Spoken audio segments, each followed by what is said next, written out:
And we're back. Hey, how's it going? Did you think that I wasn't going to try and get this thing back up on the road? Well, I am. I'm here. You know, one man running the show. Sometimes things are going to happen. You know what just happened? The whole browser just crashed. My software just crashed. Everything was just kaput. It's just decided to shut down. It's like, oh, okay. Well, there goes the show. You know, it's like when you're producing a television show, which I've done before as a producer at Fox, I'll tell you, things sometimes go wrong. But when you're Fox News, you've got a million different backup plans, all kinds of different things. You don't have to worry that one piece of software is going to shut down and then boom, your show's over. So when one thing happens here, that's it.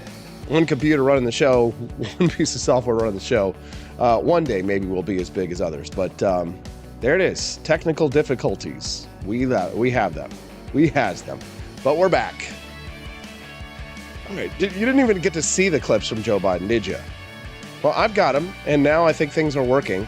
So let's head over to hopefully this won't crash it again. Here we go. Let's head over to our Twitter weirdness scene and take a listen to President Joe Biden's lovely speech. It wasn't divisive in any way, shape, or form.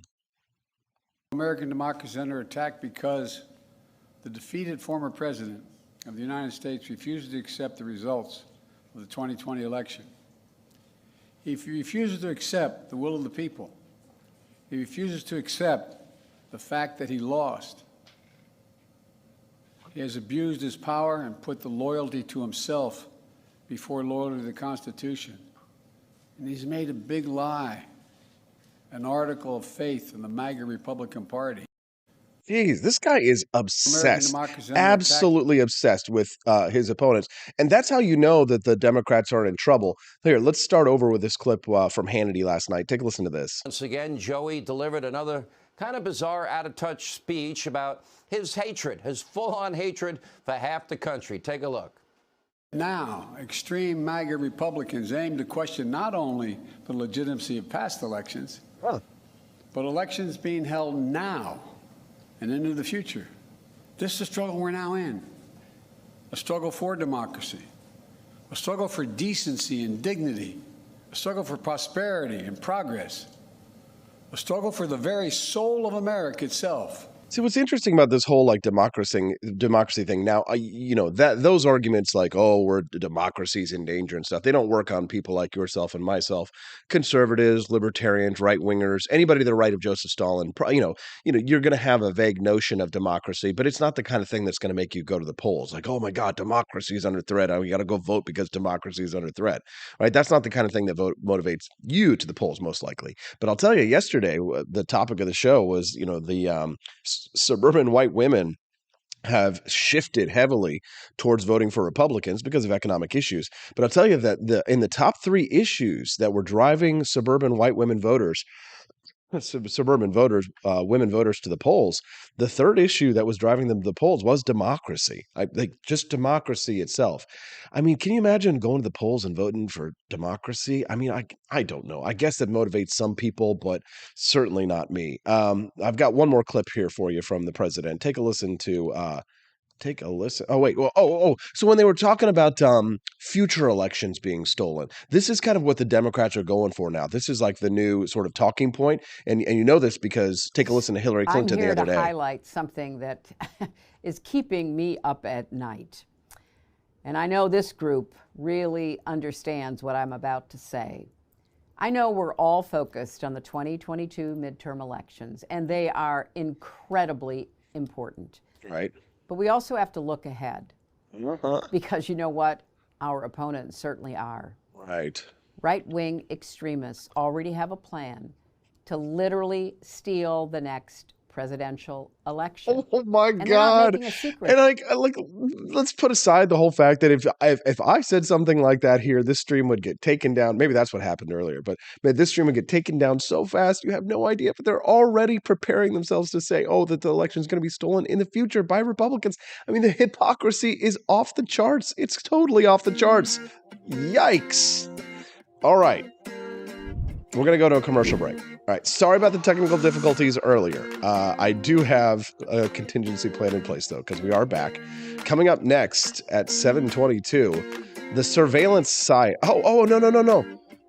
I missed the big story. Gosh, I'm so screwed up by this technical error. I'm so sorry, guys. I'm going to get on the ball here. Coming up next, Senator Rand Paul might be ready to wreak vengeance. Oh yes, this article from the Washington Post. Senator Rand Paul says that the United States botched COVID. He could soon lead probes of it. The Kentucky Republican is in line to chair the Senate Health Panel if the GOP wins. Oh baby girl. Things are gonna get exciting around here. We need a red wave. Oh dear Lord, we need a red wave. Free at last, great God Almighty, we'll be free at last. On the Wake Up America show at wakeupAmericaShow.com.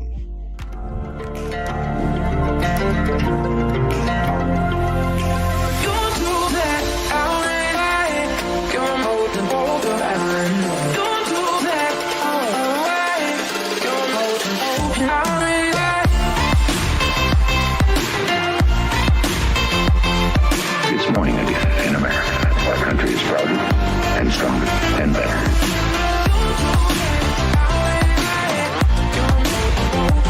I like shooting things, but whenever I can't shoot something, I like to cut things. My life isn't all about shooting and stabbing and cutting, though. Sometimes I have to do actual work, but when I work, I still like to have fun. And there's nothing less fun than trying to cut with a crappy knife. Thankfully, from the ancient sect of Christian knights, who also loved cutting and stabbing, comes a new implement that has received my personal blessing, the Templar knife. Like the ancient sword of Excalibur, you don't choose a Templar knife, it chooses you. You just decide what kind you want on the website first, however, and then order it online, and then it chooses you. The Templar knife comes in a variety of shapes. As a man of culture and taste, I have decided I will never use a terrible knife again. And thanks to the inspiration provided by this excellent product, I have decided to launch a new crusade against anyone using less than superior knives. Join me, brothers and sisters, by visiting uppercuttactical.com/pages/Templar-knives. That's a lot of slashes. For that, you'll need a Templar knife. For 10% off, use code AP for Liberty and join me in a quest for glory, for liberty, for Christendom, for the Templar knife. Get yours today. Fire.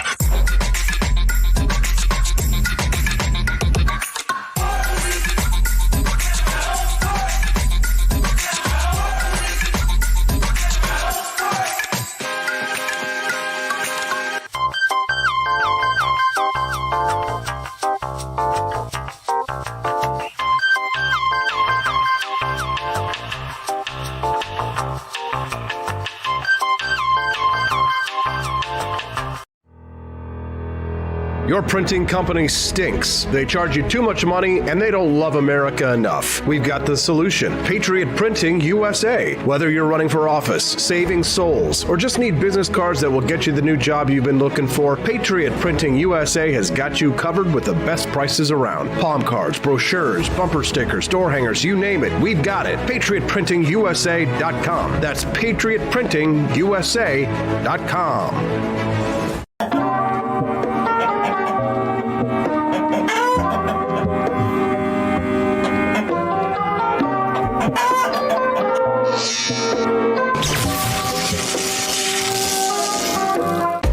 Want an engaging website to boost your business? You're just a click away from 5-star Fiverr talent. Hundreds of freelancer skills like web design. Head to Fiverr.com today and get something started.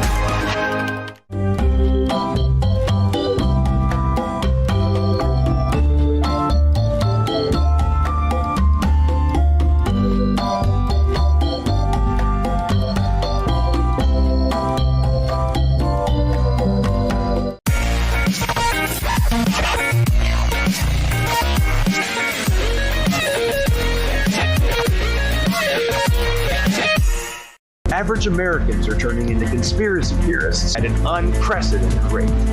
Flip City Magazine was created for new converts to aid in their in-depth research along the path of absolute truth. We offer the hardest-hitting news and opinion delivered uncensored in print directly to your door. Display proudly on your coffee table or hide discreetly under your mattress. Flip City is the magazine they don't want you to see, much less read. Subscribe to Flip City Magazine today at flipcitymag.com.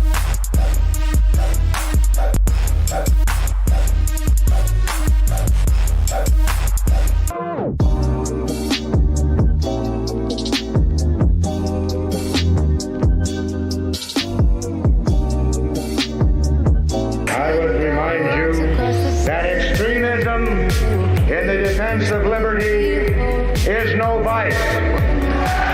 It is better to settle these matters in the courts than on the streets, and new laws are needed at every level. But law alone cannot make men see right.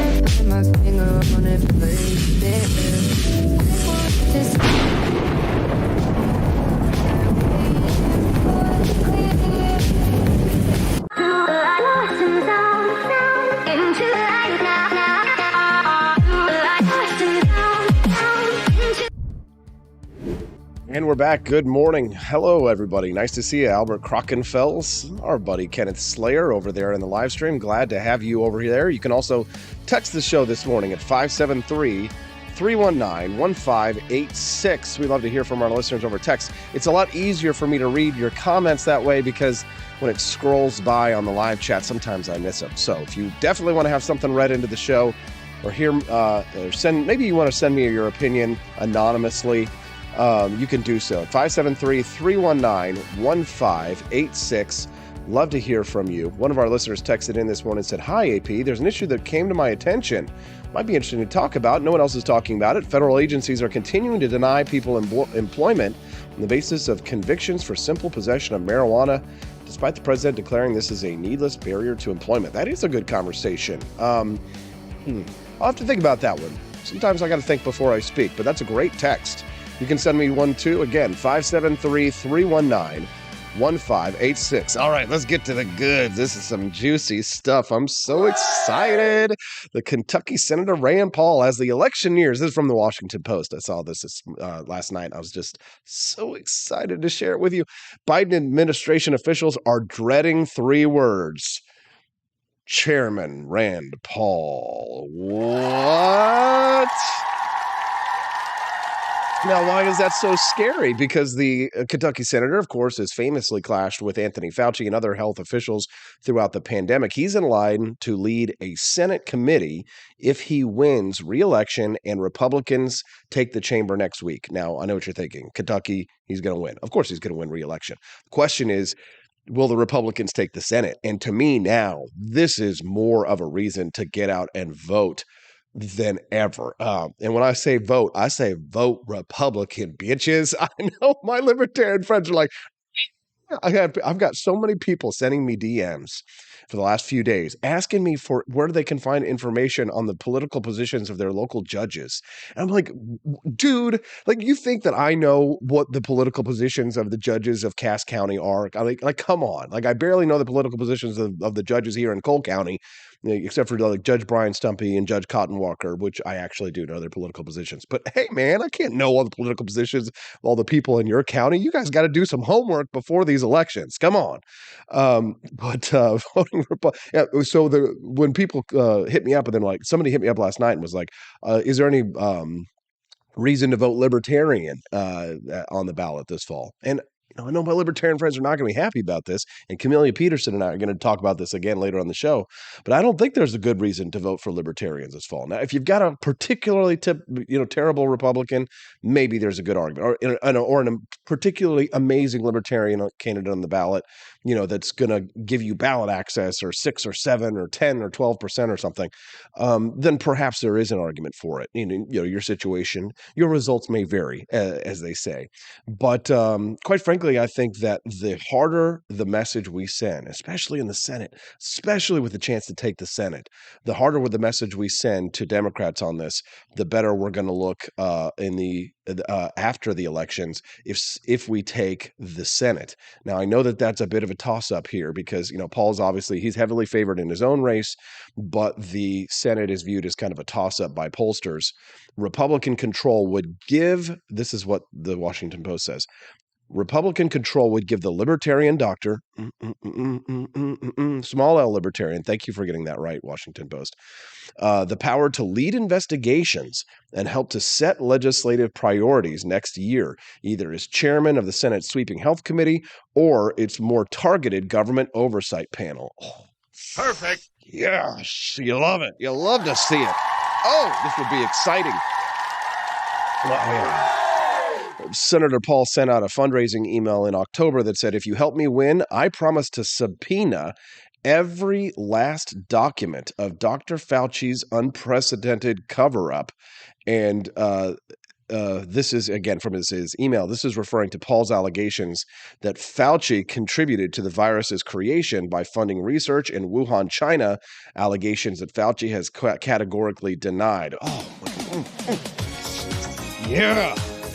This is good stuff. I mean, this makes you want to dance, baby girl. Oh, God.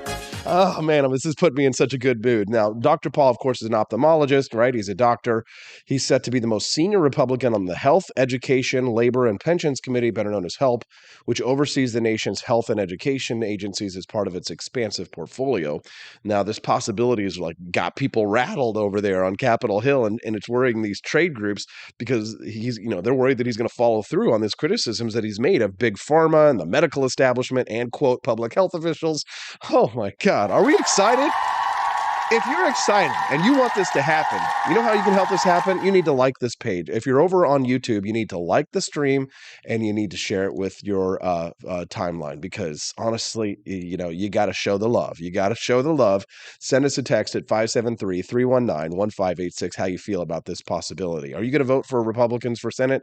Love to hear from it. I've got a good Senate candidate to vote for here in the state of Missouri.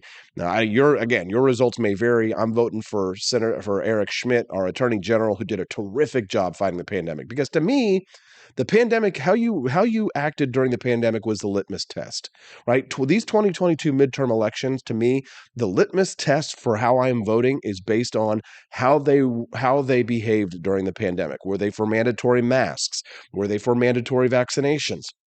Were they for shutting down schools? Were they for shutting down businesses, right? To me, if they were for any of that stuff, automatic disqualification. And even such that if it was a Republican that's particularly bad, except for maybe the Senate, that was particularly bad on the pandemic, and you got a Libertarian in the race, it might be even worth voting for the Libertarian in that situation. Now, the American Public Health Association, they're a trade group, these crony groups. They gave Paul the lowest possible grade on their congressional report card, 0%, said George Benjamin. He says he has not been an exemplar of prevention or wellness.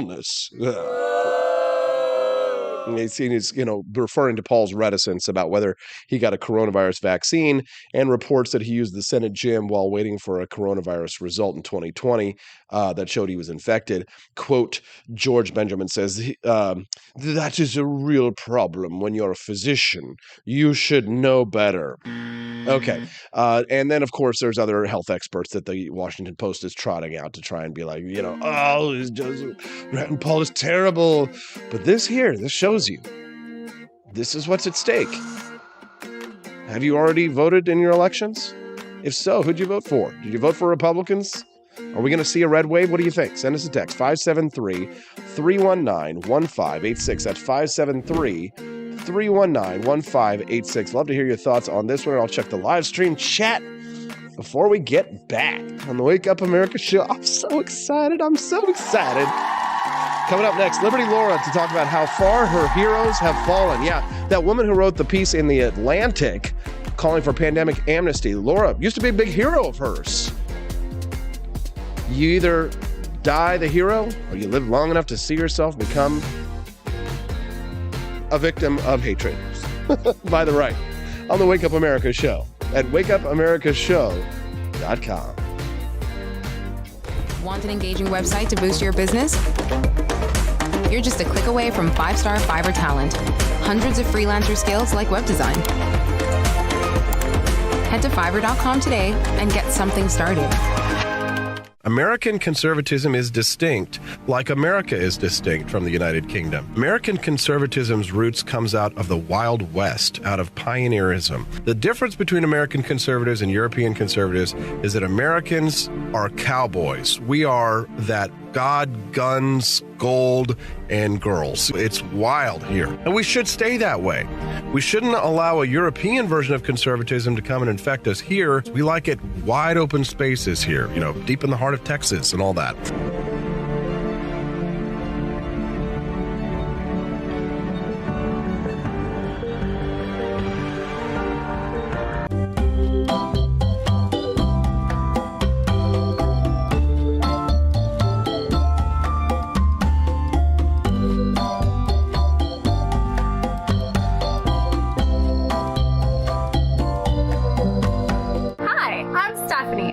housewife. I want to thank you all for watching the Wake Up America show with Austin Peterson. This show has been a huge venture for our family, so we would love it if you could join us. I believe in liberty, and I believe in Austin's ability to spread the ideas of liberty. Do you? I want to ask you today to join Peterson's Patriots with a pledge of $17.76 a month. Help us to stay cancel-proof so we can spread the message of limited government across the country. I joined Peterson's Patriots myself, just in a little different way. Visit wakeupAmericaShow.com/support and make your pledge today.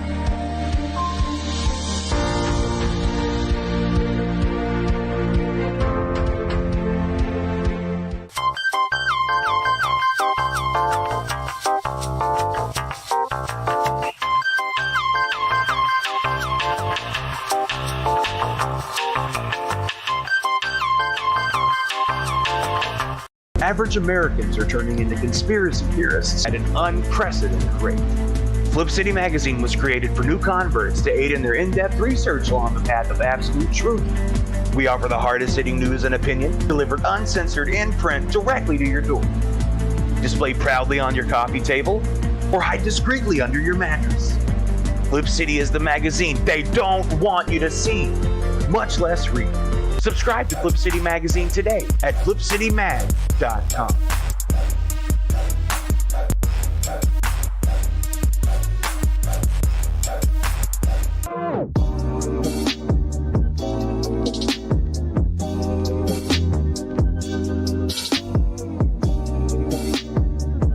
Speaker Pelosi's husband, Paul, made a big investment in chips just before Congress votes on a bill that would give $52 billion in subsidies and tax credits to the chip industry.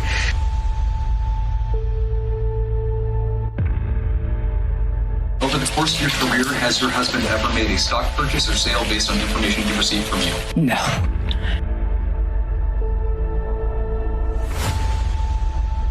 And I believe if you come to our border, you will be turned back.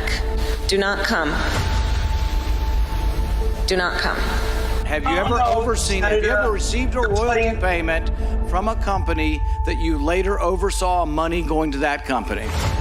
You know, I don't know as a fact, but I doubt it. Well, here's the thing is, why don't you let us know?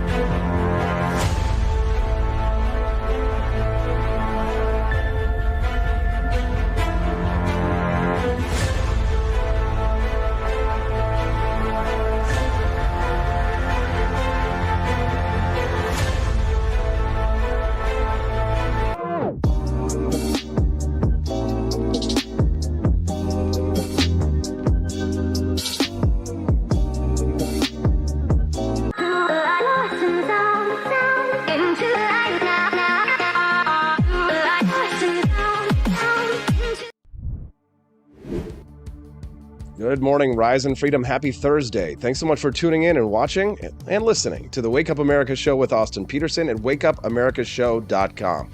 Well, if you're like me and you've gotten out there in the world and you've had an opportunity to meet your heroes, well, you probably know that they can often disappoint you. You know, I've had the blessing to be able to even work with many of my heroes, and many of them have exceeded my expectations. But to be honest, most of the heroes that I've met in my life have convinced me that, you know, it's probably not wise to have heroes. Heroes really aren't a thing. Maybe I just need to be my own hero. You can be my hero, baby.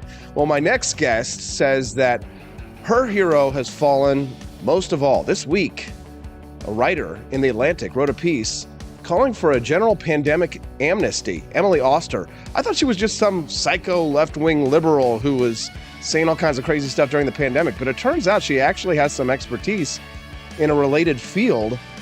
Let's talk to Liberty Laura, who's joining us now live and on camera.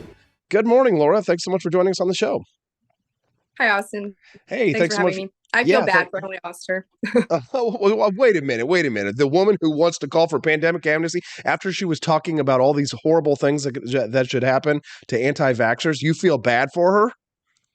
I agree to all of those points. Well, as you and I were talking about, I feel bad for her in the right that she has no idea what was coming for her, which is what we'll talk about. But I was a fangirl. I got pregnant with my first son in 2019. And, I had some women in my life to talk to, but I really felt like I was like alone. Like I had no idea what was going on. And there's so many things that you've heard about your whole life growing up about pregnancy and about childbirth. And they say, be careful what medicines you take, be careful what foods you eat, be careful what you do while you're pregnant. You can't fly at a certain point. And there's all of these things, and you want to protect your baby and you want to protect yourself, but you also feel like you're going to vomit all the time. And so you need some resources to help you feel better emotionally and physically. And so Emily Oster has a series of books. She's an economist at Brown University, and she's also a mom. And so she wrote a series of books breaking down these pregnancy and parenting myths by using data and statistical analysis, and really lays it all out there in a beautifully well done series of books. And her first book is called Expecting Better. It was her top performing book out of the three. And that's the one I read. And it's about, can you eat raw sushi while you're pregnant? And basically the answer is yes, the risk is low. Can you eat deli meat while you're pregnant? Basically the answer is, if you choose to take that risk, the risk is low. And she really gives. Wait, there's a risk of pause. There's a risk of eating deli meat when you're pregnant? All of these things. You didn't know, right? You didn't know, but now you do. And when you're pregnant and you become a mom, your amygdala, the fear center in your brain, grows. And so you need data like this to be able to operate. Also, Austin, Mexican shredded cheese. There's like a listeria risk with shredded. All of these facts are stuffed in my already busy brain now. But good to know. All right. All right. So she was a hero of yours because you were reading her books about pregnancy, and there was all this really good information in there. So you kind of idolized her, and then the pandemic happens. Yes. So I had followed her since 2019. I had followed her on Instagram and read some of her newsletter content. And then the pandemic happened, and it happened slow, right? I think it was a slow burn for most people. And I was watching the content she posts, and she does this regular thing that she's known for, where she does Q&As on her Instagram during her 6 a.m. morning run. And I was watching these Q&As, and 2020 happened, and we were all pretty scared, and at least at the first part of 2020. And I remember I was one of those people that was like washing my groceries when we came home, in April and May. And but then that year happened in 2021, and most people we knew had COVID. I was pregnant at that point, so I said, I'm not going to get a new vaccine while I'm pregnant. And I was watching these Q&A questions, and they started to dramatically change from how I was thinking about things. And they started to say, like, well, we've kept our kids away from their grandparents for 1.5 years now. Should we keep going at it? They refuse to wear a mask outside with us. And I'm like, well, you don't need to wear a mask outside. All of the data says that the transmission outdoors just doesn't happen. Emily, you must respond to this with the facts, right? And she never did. And that happened all through 2021. And then these parents were like, can I booster my 6-month-old? And I said, these women are different than me. We do not think alike. Mm-hmm. And instead of responding with like, hey, the data actually shows that your healthy 6-month-old didn't need the original shot and probably definitely doesn't need a booster. She really took this nonchalant approach, and it was just like, it's whatever you want to do, which was completely fundamentally different than how she had her claim to fame. So she used to, when you were reading her books and she was talking about pregnancy and things like that, she was an expert on, she was providing real data and real research. But when it came to vaccination and, just a devil's advocate thing, she, like a lot of people, kind of have to rely on people who are actual experts in that field to say, oh, we're going to do that. But she didn't even provide data from those experts, is what you're saying? Now, she would say kids are low risk. She would say kids in this category are extremely low risk for hospitalization and definitely death, but go ahead and do whatever you want. Now, of course, parents should parent how they choose, but I was reacting to this content much differently than her. I have a handful of mom friends who also watch her, and we were texting each other during this time, and we're like, what's happening to Emily Oster? She's kind of lost her level-headed approach. And there's this tweet that's going around now of hers, and I believe it's from 2021. And she was advocating for people to lose their jobs if they didn't get vaccinated. She said shaming people who won't get vaccinated will never work, but we should definitely force them to get vaccinated if they want to do things that they enjoy, such as work, air travel, etc. And so she tried to take this middle ground stance, and that's when I said I feel bad for her.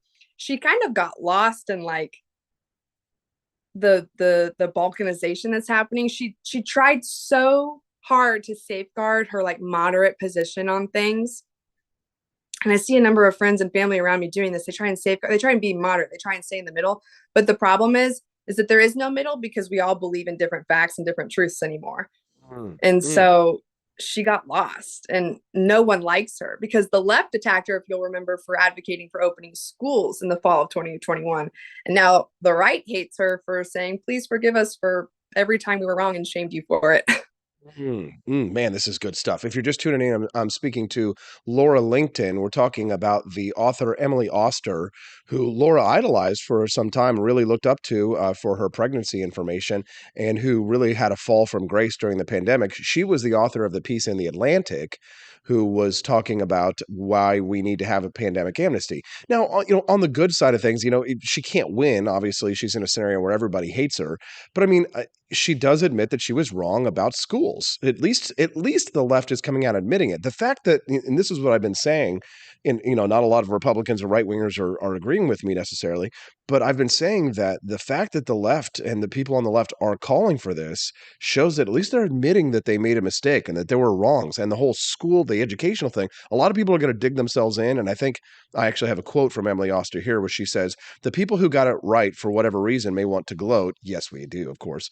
And then she says, those who got it wrong for whatever reason may feel defensive and retrench into a position that doesn't accord with the facts, meaning that the people who, advocated for keeping schools closed are going to say, oh, well, it was the right thing, or they're going to still believe that what they did was the right thing. So, I mean, it's going to be difficult for us to kind of figure out a way out of this that doesn't, just basically put us back to square one, right? Where people are blinded on blinded on both sides, really, right?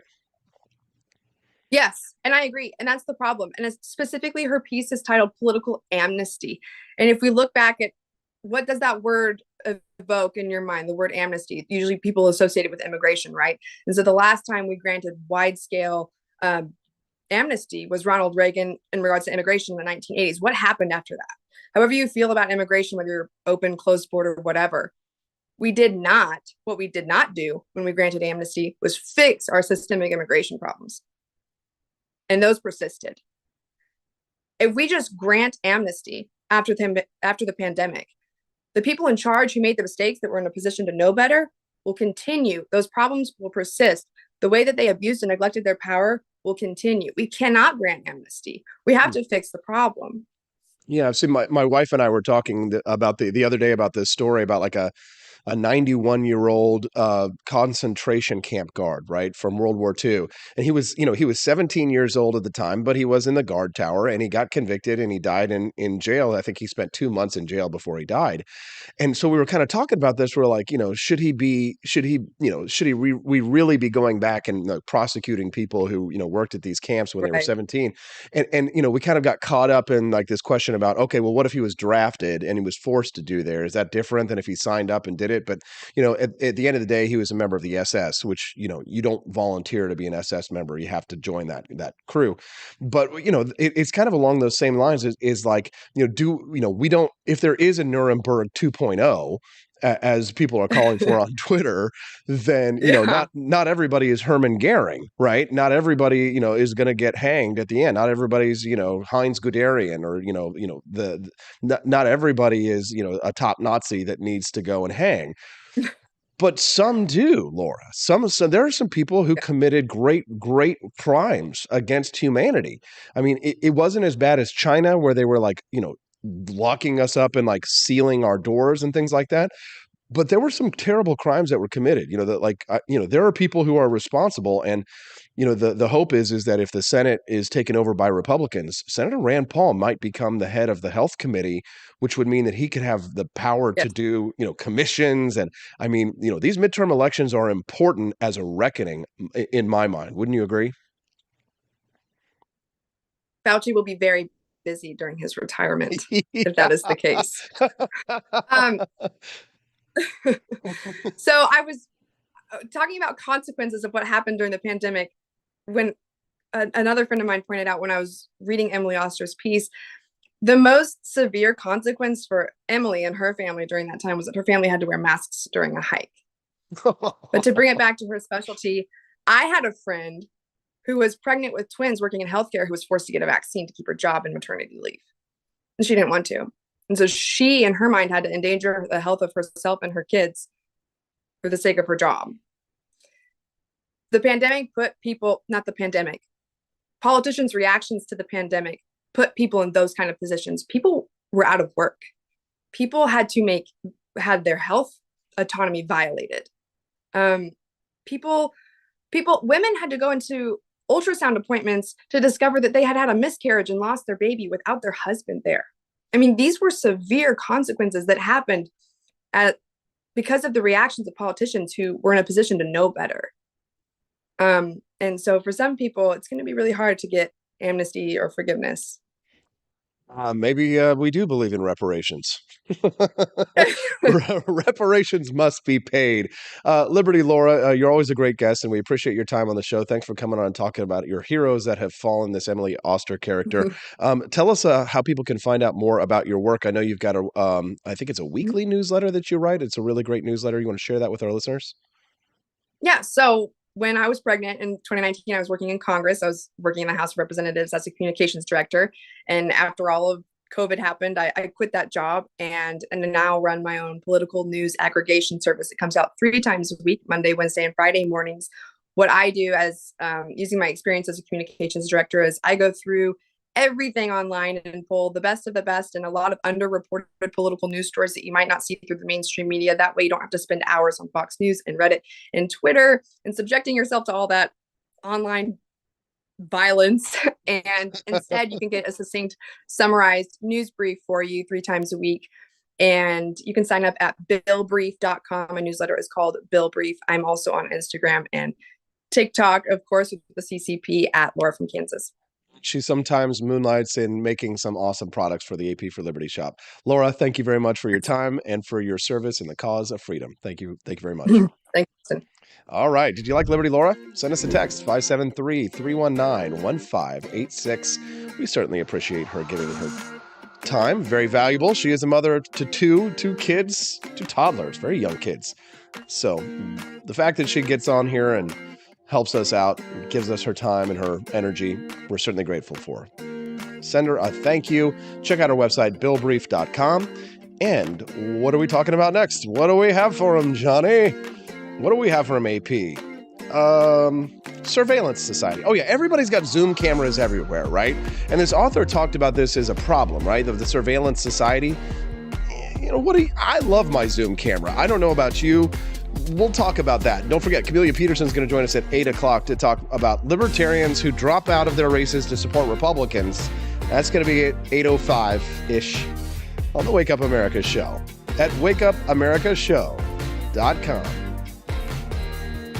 I enlisted as a medic to be there to help my patients, and after an injury, I found myself as a patient. I experienced post-traumatic seizures. Depression is a big one that comes along with it, PTSD. So I pursued my PhD in neuroscience and regenerative medicine. The coalition has helped fund my academic pursuits. They genuinely care about helping the vet in whatever way that they can. Through supporting the coalition, you're supporting some of the veterans that have the biggest needs. Visit saluteheroes.org to learn more.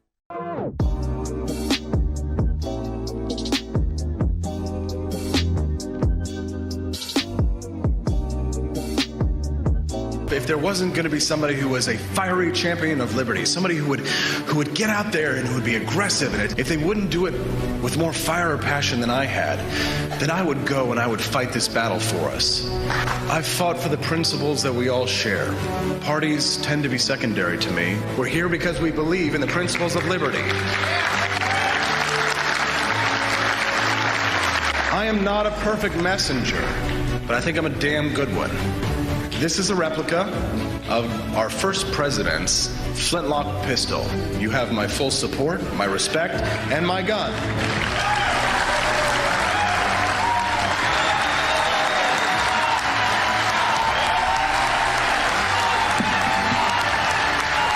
Thank you very much.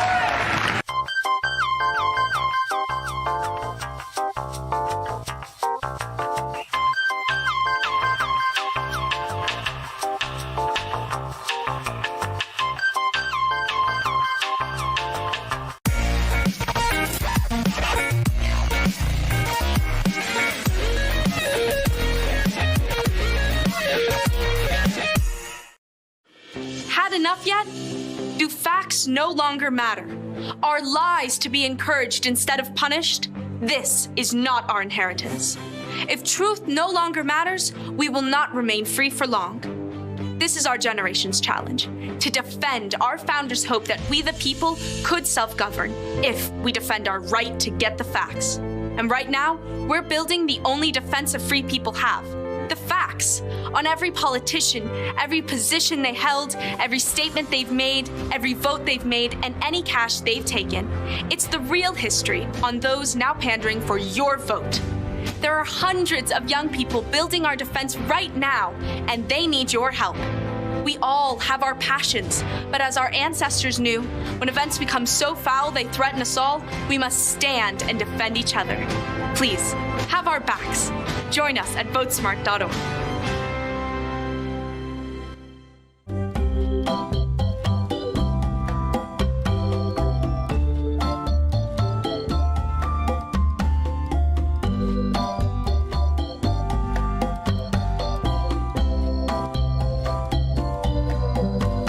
What would happen if I had to pick up the phone, call 911 for one of my family members or one of my neighbors? What would I do if no one was on the other end to respond? What if there was no 911? You can be a part of the solution. Anybody can be a firefighter. Male, female, younger, older. We have school teachers. We have leaders in business.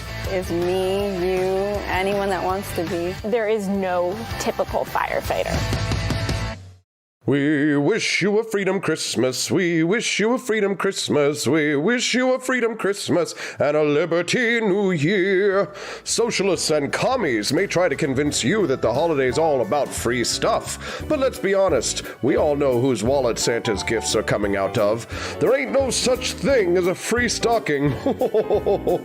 Santa is the only guy with a big white beard promising free stuff that we want anything to do with this holiday. And if you don't believe, you don't receive. It's a capitalist, consumerist holiday, and it's time for a Santa-sized stimulus. Get your free market merch at the AP for Liberty shop today and stuff your socialist sisters' stockings full of capitalist cheer. Ho, ho, ho, ho.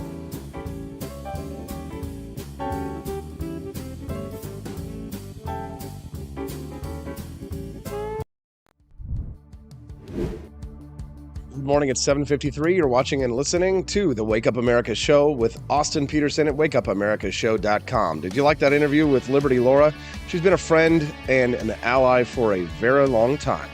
I guess her son was listening to the radio. She said, Dawson listened to Mama on the radio. Well, I'm glad to hear that. Thanks so much for tuning in to the Wake Up America show. We're so thankful to have our listeners here. I saw this story. It really caught my eye yesterday. Do you have a surveillance camera at your house? My wife and I, we love our Ring doorbell cameras because it lets us know when a package comes to the house. Sometimes we do get shady people that walk around, come in from the neighborhood, and like we'll walk up to our like front door, and sometimes dogs will walk up on our front door and stuff like that. We like to know what's going on around our house, especially if we're out for dinner or something like that. We just like to know what's going on. And, we don't think about it because, even though we're libertarians and we like our privacy, it's the kind of thing that, we like to know. We also like our security as well, right? There's a good argument to be made for, having these kinds of things for security. And also just secretly, I'm kind of addicted to these. I'll give you a little tip. There's a really great YouTube channel called Doorbell News.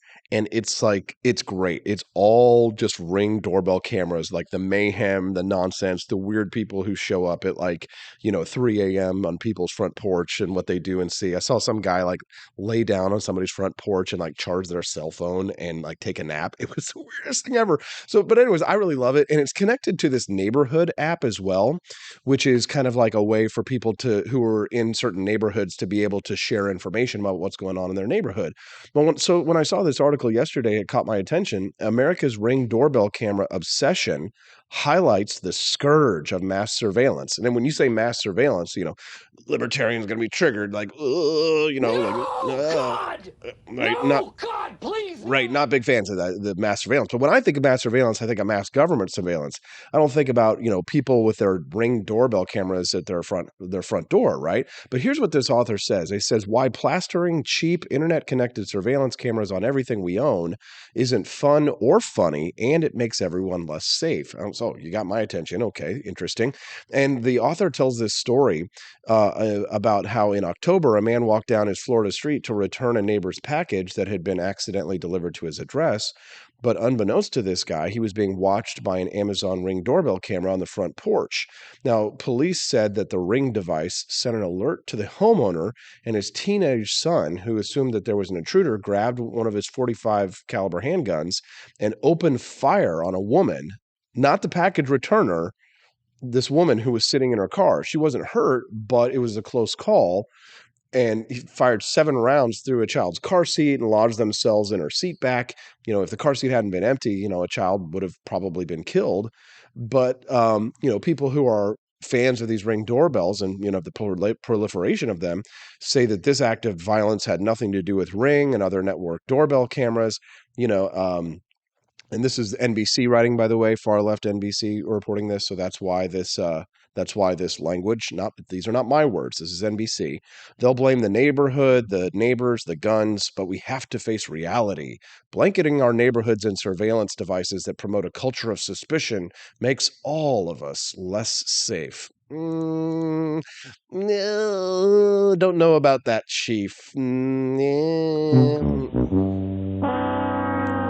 Yeah, not sure about that one. So the author continues on saying, devices like Ring and the apps associated with them are made to keep us on constant alert. Dude, the thing is that I feel the opposite. The fact that I have the cameras, I feel like I don't have to be on constant alert. And we turn our alerts down, so it's a little bit less sensitive. So it's not like, you know, when our skeleton was blowing in the breeze, it was like blowing up our Ring notifications and stuff. You can turn that sensitivity down so you're not constantly bugged with notifications. But if an actual person does come to your front door, it's going to tell you, right? And I think that's the kind of thing that you want to know, right? But the author says these devices make watching one another constantly feel acceptable, expected, and even addicting. Yeah, okay, it is a little addicting. I do like watching my my doorbell news video streams on YouTube, but you know, acceptable, expected. You know, it's my house, it's my private property. If you're walking around my house and my private property, you're walking onto my lawn, then you consent to being videotaped, mother trucker. I just don't think that this author is understanding the real threat of surveillance, which comes from the government. All darn government always got his hands in our pockets. Filthy hands in its pockets.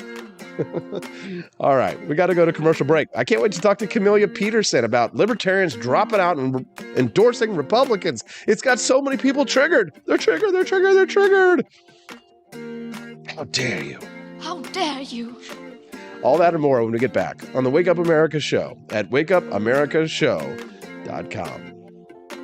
Hello, my name is Kelvin. Welcome to Frenchy Bush. This is my Didi's website. Now I've decided to speak to you with my real voice for the first time ever to tell you about how cool Frenchy Bush is. But I've decided that this is the perfect opportunity to share with you. Frenchy Bush is a good website. You should follow us on socials. If you like Frenchies or any kind of bulldogs, me and my new brother George are going to try to make your life more fun. Hello, I'm George. My neck isn't really thick yet, but it will be. We are so glad you're here. Please ignore my floating eyeball. It helps me spot predators who might be approaching from the sides. Didi made Frenchy bullshit to review things that he uses on me and my brother to tell you if it's good or bullshit.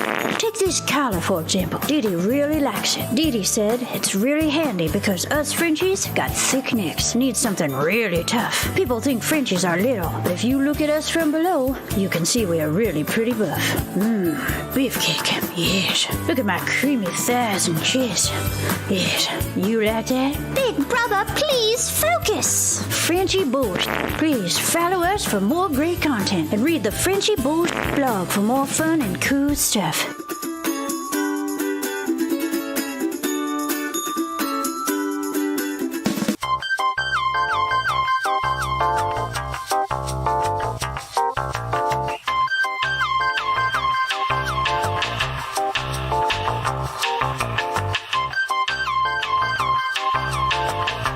I'm a public defender. I am a public defender. I'm proud to be a public defender. 80% of Americans accused of a crime will get appointed a public defender. Everybody from a speeding ticket to capital murder. For every dollar we spend on public defenders, we spend $3 on prosecutors. Public defenders have to do pretty much everything on their own. Social workers, counselors. Investigating is another piece of it. The average public defender holds 300 cases annually. You never feel like there's enough time. Public defenders have health issues all the time. A lot of people give up and say, I can't do this work anymore. Gideon's Promise trains, mentors, and supports public defenders.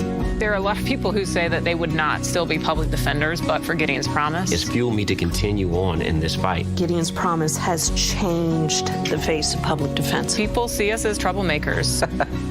Good trouble only. We don't make it easy. It should not be easy to take away someone's liberty.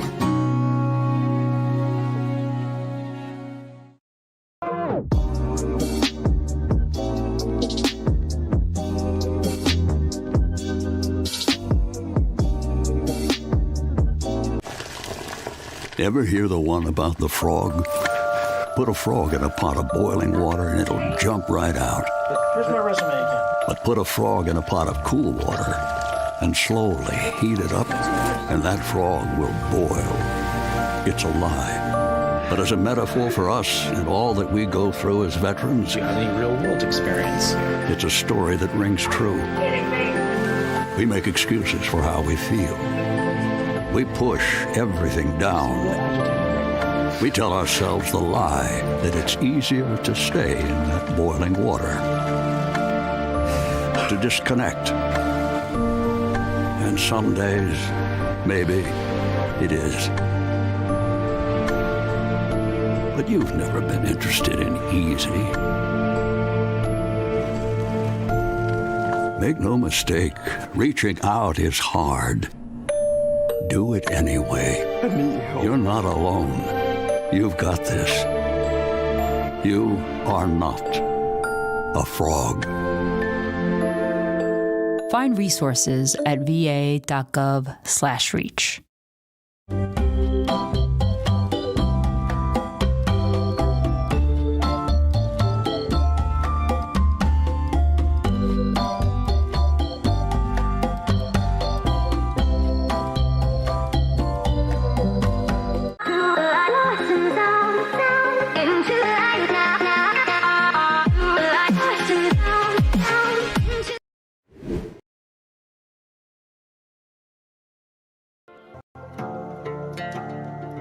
In order to save a native fish species in Montana's Glacier National Park, Park Service officials want to use rat poison to kill off a non-native species that Park Service officials put in the lake 100 years ago. In the early 1900s, government Park Service officials artificially stocked Gunsight Lake with rainbow trout to improve recreational fishing opportunities. Since then, the rainbow trout's population has increased, and through hybridization now threatens the existence of a different species of trout native to surrounding waterways. Rat poison that government officials want to use has been banned since 2005, is toxic to animals and humans, and has been linked to Parkinson's disease. This poison is a naturally derived compound and breaks down when exposed to sunlight, and officials can use other neutralizing agents downstream to limit contamination. The National Park Service has similar plans for waterways in the Grand Canyon as well. The federal government has confirmed a nationwide shortage of Adderall, months after nearly 2/3 of community pharmacies reported that they were having trouble filling prescriptions.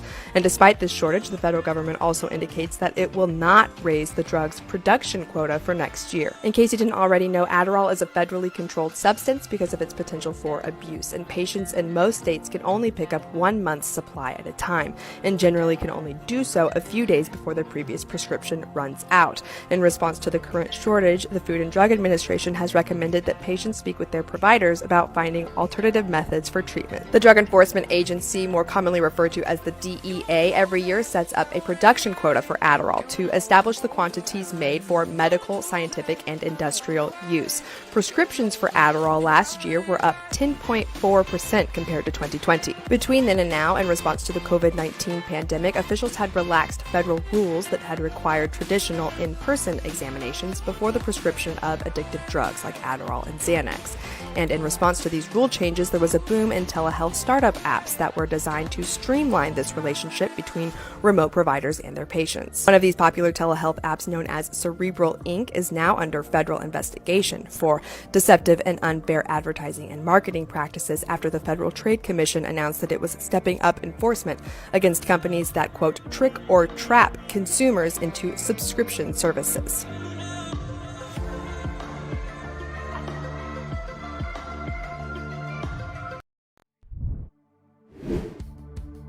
Good morning, Rise and Freedom. I'm Austin Peterson. You're watching and listening to the Wake Up America Show at wakeupAmericaShow.com. Thanks so much for tuning in. All right, lots more great show to go. Camellia Peterson going to be joining us here in just a moment. Libertarians, are they closer to Republicans or are they closer to Democrats? I'll tell you this. I sometimes listen to Libertarians and they sound like Democrats. It annoys the hell out of me. It's like, I understand you're socially progressive, right? You're tolerant, have open minds, but I mean, for God's sakes, the Democrats tried to kill us all during this pandemic, mandate us out of existence. How could you ever vote for a Democrat after everything they did during the pandemic, even if you are for gay marriage or abortion or whatever, right?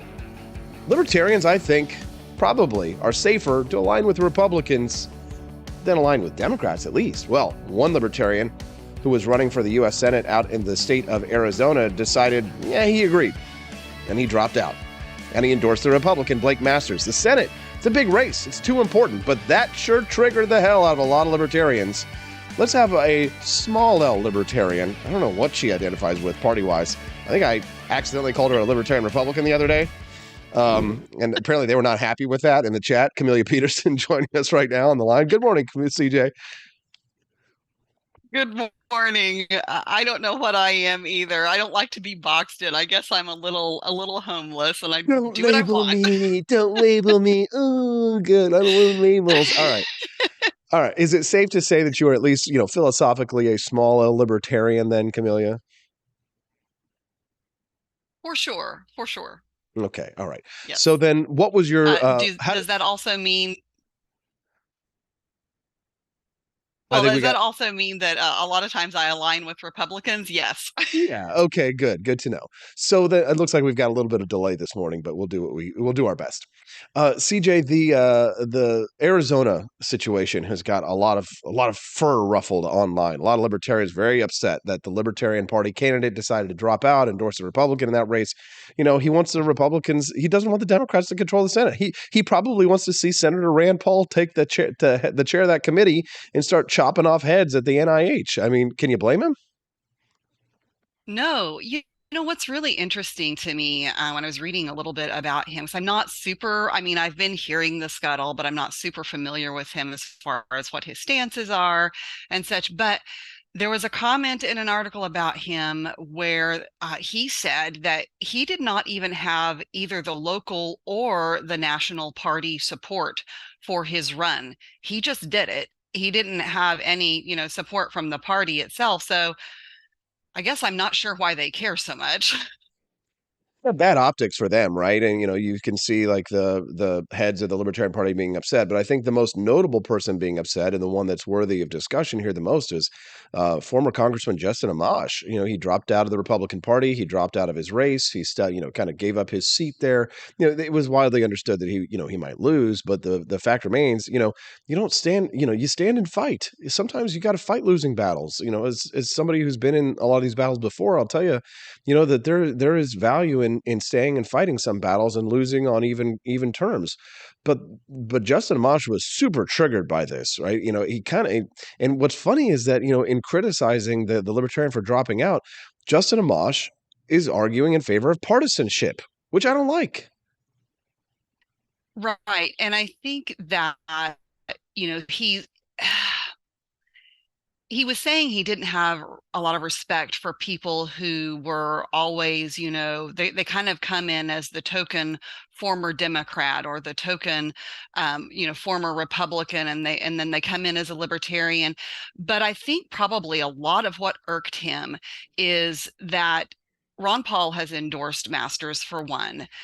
Dave Smith also who is favored to run, in 2024 as the LP, candidate for president. He had him on his podcast and has really talked about Masters favorably. And so now Amash and Dave Smith are having this discussion about what is the purpose of the Libertarian Party at all, which is really interesting to me, because one of the things that when I really started seriously looking hard at the Libertarian Party, and full disclosure, I dabbled in the Libertarian Party, even was elected to something or the other at one point, but I have since withdrawn all that because I'm kind of done with that. But the thing is that the big turnoff for me was that I kept hearing that the party was for like education and messaging. And I'm like, no, parties are not to, that's think tank, that's a think tank job. Parties are for winning elections. That is the sole purpose of a party. And so, the Mises Caucus faction in the Libertarian Party, supposedly that was their goal, was to win elections, not just go out there and message. So it's been really interesting to me that all of a sudden Dave Smith is kind of on this side of, well, a party's job is both, and Justin Amash is saying, no, a party's job is to win elections. So interesting times in the LP. Interesting times in the LP, but I mean, here's the thing. It kind of, while it does confirm some stereotypes about libertarians, which I think are, stereotypes for a reason, about them being, Republicans who want to smoke weed or whatever. I think that's somewhat immaterial. But I think the material thing here is that this shows the power of the Libertarian Party and the power of the Libertarian vote, in that, in endorsing the Republican Party candidate there infuriates the Democrats. It sends them into conniptions, and it gives us a better chance of taking gains for liberty. I mean, because if anything, country should come before party, right? And the principles should come before the party. But too often people are putting the party first and the principles second. You can understand why, because of how parties work, and they have to try and maintain themselves and, convince people they have to vote for their party every time. And that's just kind of like, how parties work. But it does surprise me, and I know that this is kind of like shooting inside the tent ideologically here. It does surprise me to see the way that Justin Amash is reacting. I think because I'm more on the Dave Smith side of things. That is that, yeah, they want to win elections, but also their message is to spread liberty. And it seems as if something's just wrong with Justin Amash, as if like he's just really kind of been. We've talked about this before, Trump derangement syndrome. Like he's still got that Trump derangement syndrome hanging on, and it's impacted everything that he's done. He's kind of like the Joe Walsh of libertarians in a way. Maybe not quite that extreme, but it does sort of feel like that, It does feel like that he has been flailing a bit ever since he left the Republican Party, and like trying to find, where his purpose is in that, because I don't think he ever intended to really lead parties in terms of, pushing that forward, but he decided that he couldn't handle any more from the Republicans. And I understand that to a certain extent, but at the same time, there's not been a place. He did an exploratory run, for president in the LP, and that was not going to go anywhere, unfortunately. But isn't that so? Then, if he did that exploratory run, right? But I mean, here's the thing: like, because he did that, it makes me think that, and maybe I'm wrong, and maybe he's going to hate me forever because this gets out that I said this. But it seemed as if he thought that when he transitioned from Republican to Libertarian, that he was just kind of going to get handed the party on a silver platter. That everybody was just going to come along and say, "Oh, we're going to do whatever Justin Amash says," because he was a member of Congress and all that kind of stuff. And you could understand why, because other people have literally done that. Congressman Bob Barr in 2008, and Gary Johnson, who was a Republican governor, Bill Weld, who was a Republican governor. I mean, the party does tend to hand itself over to former Republicans who come in and say, "Oh God, we need the attention."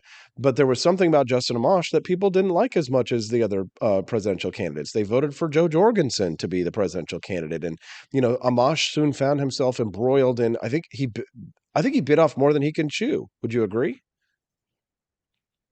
Maybe so. I don't know. I will say that I kind of question just how much of a difference this Mark Victor, the Libertarian in the Arizona race, I wonder how much of a difference it will make his withdrawal. at this late in the game, because a lot of libertarians are, first of all, well, there are libertarians who are unhappy that he withdrew, regardless of the lack of, local or party support. But at the same time, libertarians who are going to vote Libertarian are probably going to go to the ballot box and they're going to vote for that Libertarian Party. They're going to check that off anyway, regardless of whether or not he withdrew, just on, for philosophical reasons. So I just don't know if there's that many libertarians that are going to be like, this is the right thing to do, and then they're going to go and vote for Masters. I don't know. Maybe so.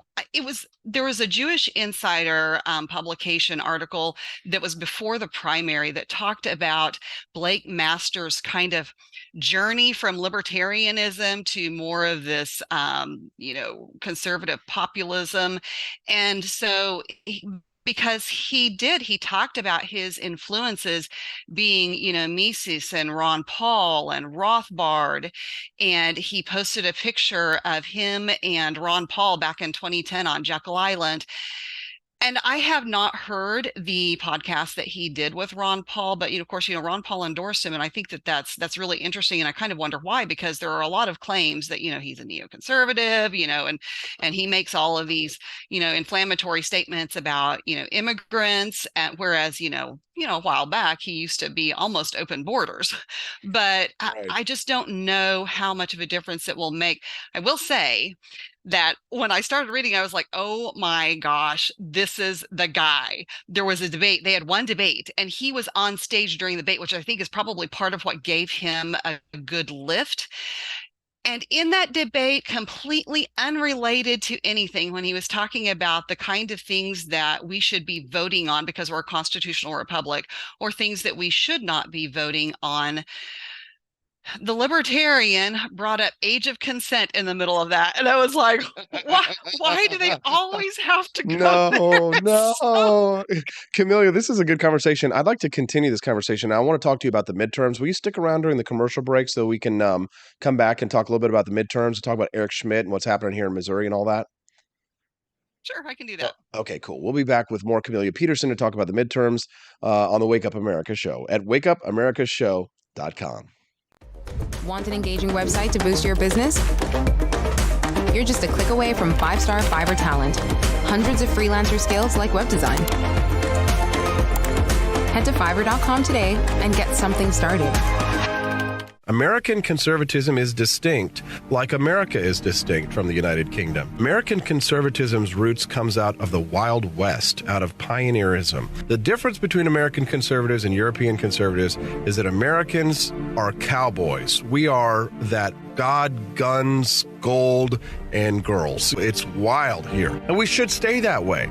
We shouldn't allow a European version of conservatism to come and infect us here. We like it wide open spaces here, deep in the heart of Texas and all that.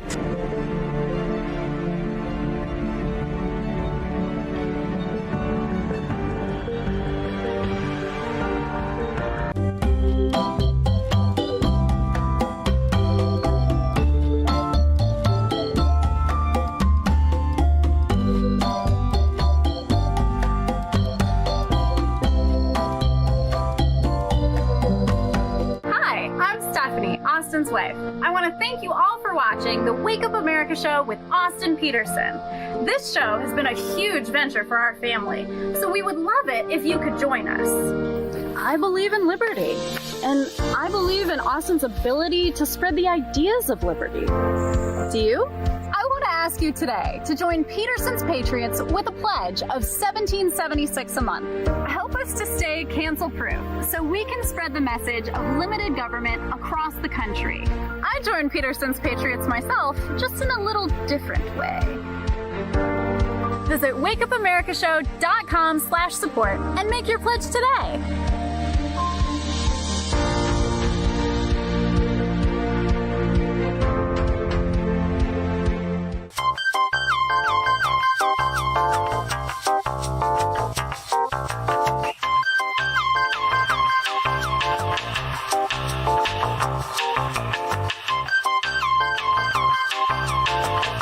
Average Americans are turning into conspiracy theorists at an unprecedented rate. Flip City Magazine was created for new converts to aid in their in-depth research along the path of absolute truth. We offer the hardest-hitting news and opinion delivered uncensored in print directly to your door. Display proudly on your coffee table or hide discreetly under your mattress. Flip City is the magazine they don't want you to see, much less read. Subscribe to Flip City Magazine today at flipcitymag.com.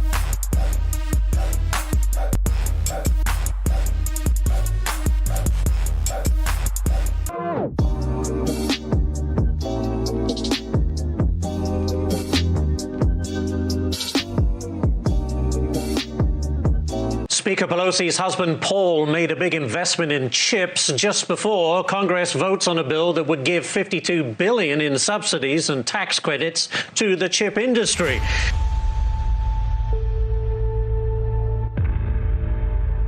Over the course of your career, has your husband ever made a stock purchase or sale based on information he received from you? No.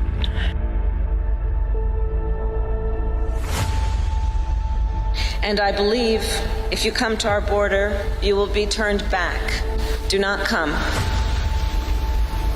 Do not come. Have you ever have you ever received a royalty payment from a company that you later oversaw money going to that company? You know, I don't know as a fact, but I doubt it. Well, here's the thing is, why don't you let us know?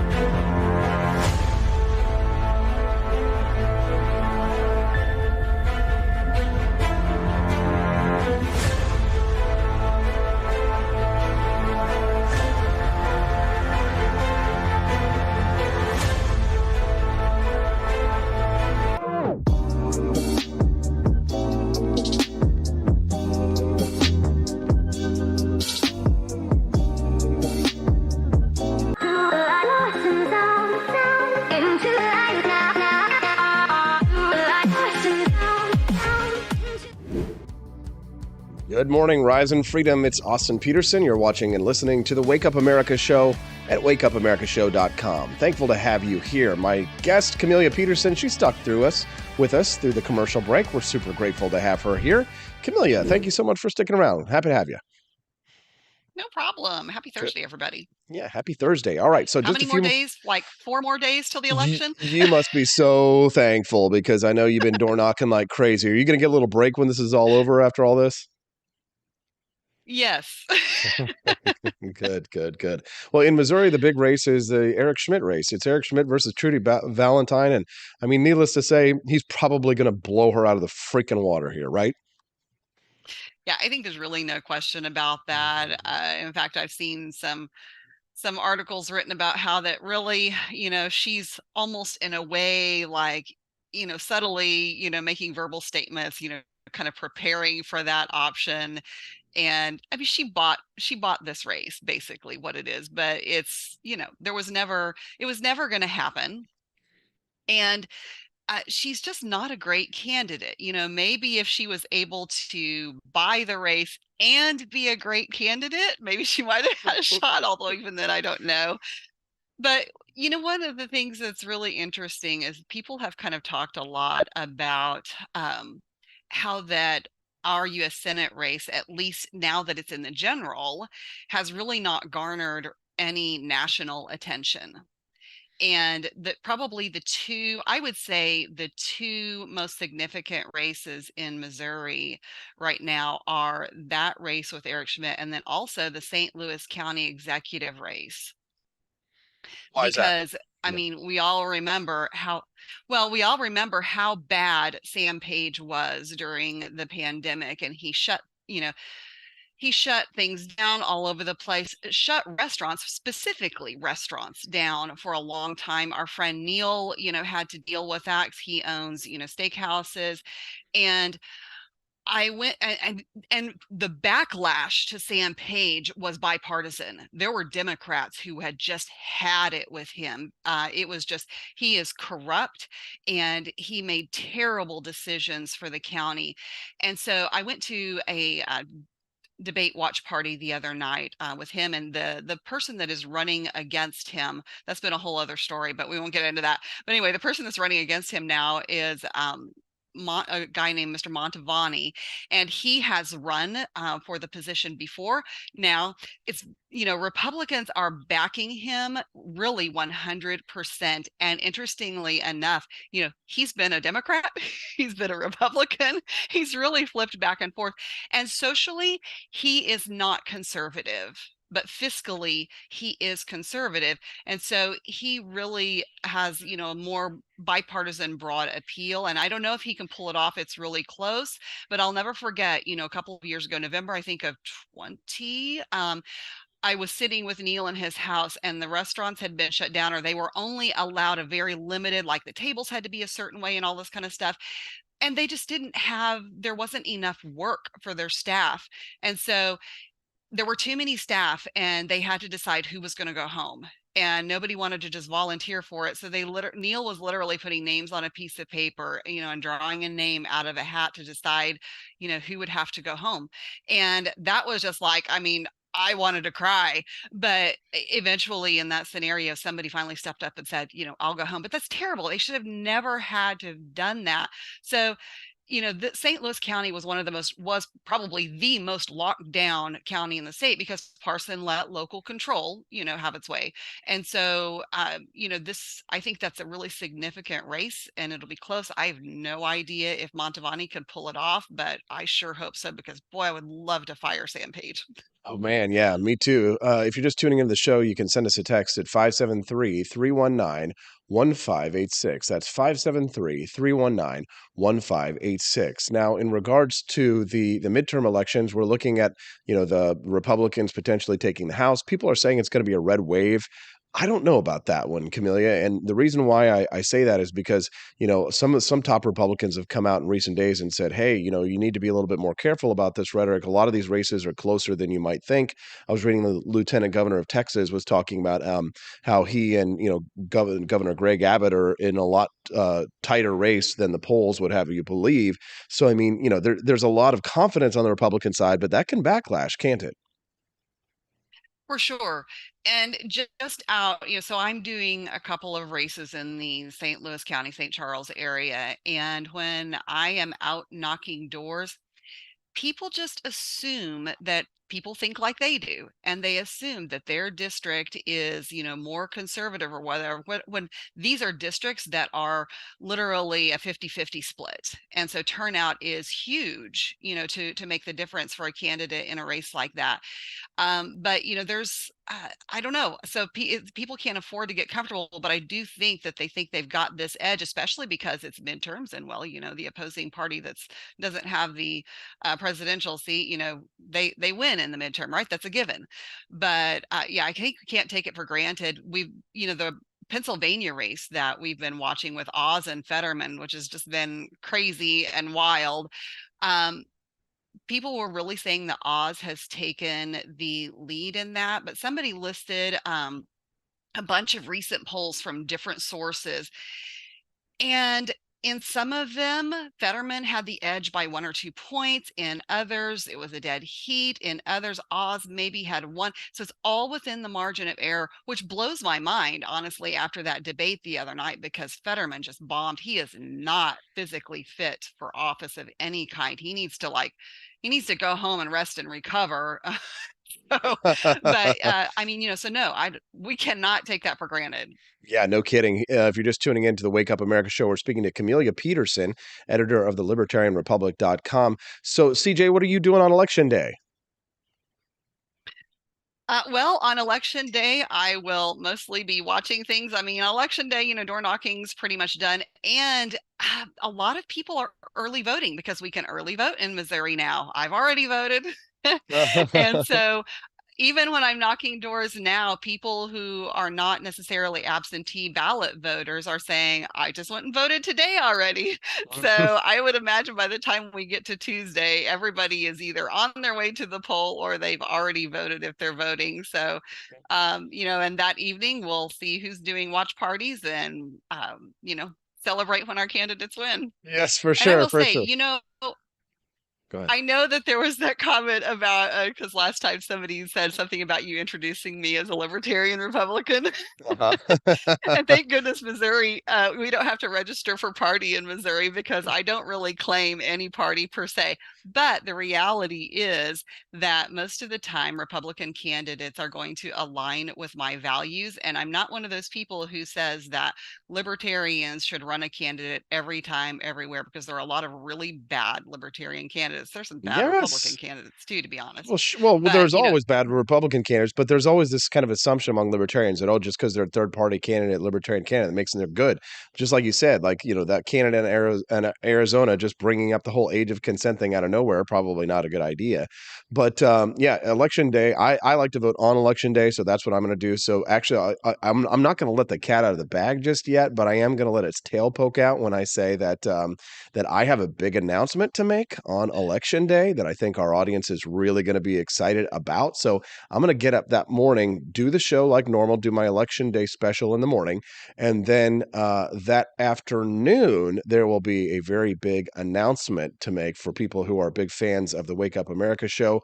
You definitely want to tune in because Camellia might be a big part of that as well. And a lot of our friends getting together. So election day is a big day to be very excited for all friends of freedom and friends of the Wake Up America show. So you don't want to miss that. Camellia Peterson, thank you so much. And I guess I'll see you on Tuesday. Can't wait.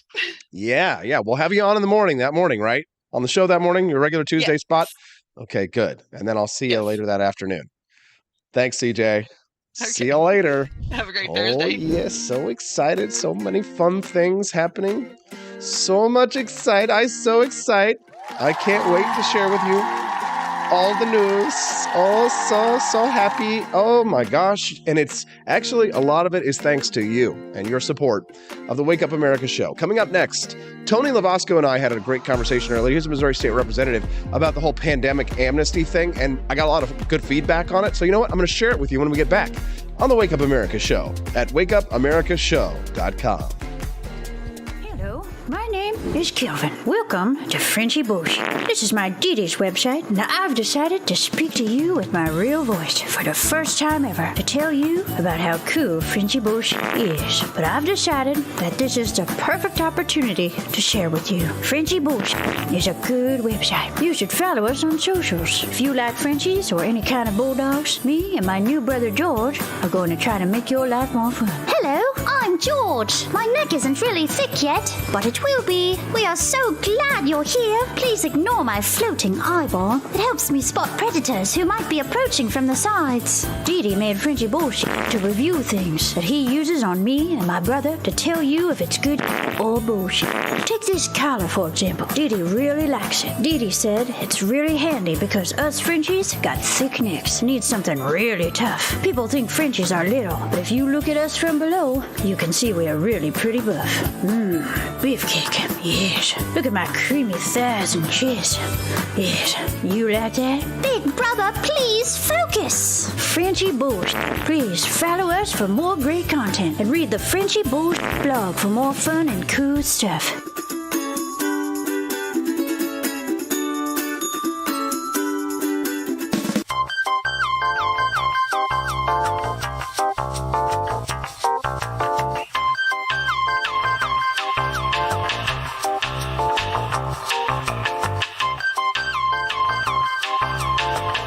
I'm a public defender. I am a public defender. I'm proud to be a public defender. 80% of Americans accused of a crime will get appointed a public defender. Everybody from a speeding ticket to capital murder. For every $1 we spend on public defenders, we spend $3 on prosecutors. Public defenders have to do pretty much everything on their own. Social workers, counselors. Investigating is another piece of it. The average public defender holds 300 cases annually. You never feel like there's enough time. Public defenders have health issues all the time. A lot of people give up and say, I can't do this work anymore. Gideon's Promise trains, mentors, and supports public defenders. There are a lot of people who say that they would not still be public defenders, but for Gideon's Promise. It's fueled me to continue on in this fight. Gideon's Promise has changed the face of public defense. People see us as troublemakers. Good trouble only. We don't make it easy. It should not be easy to take away someone's liberty.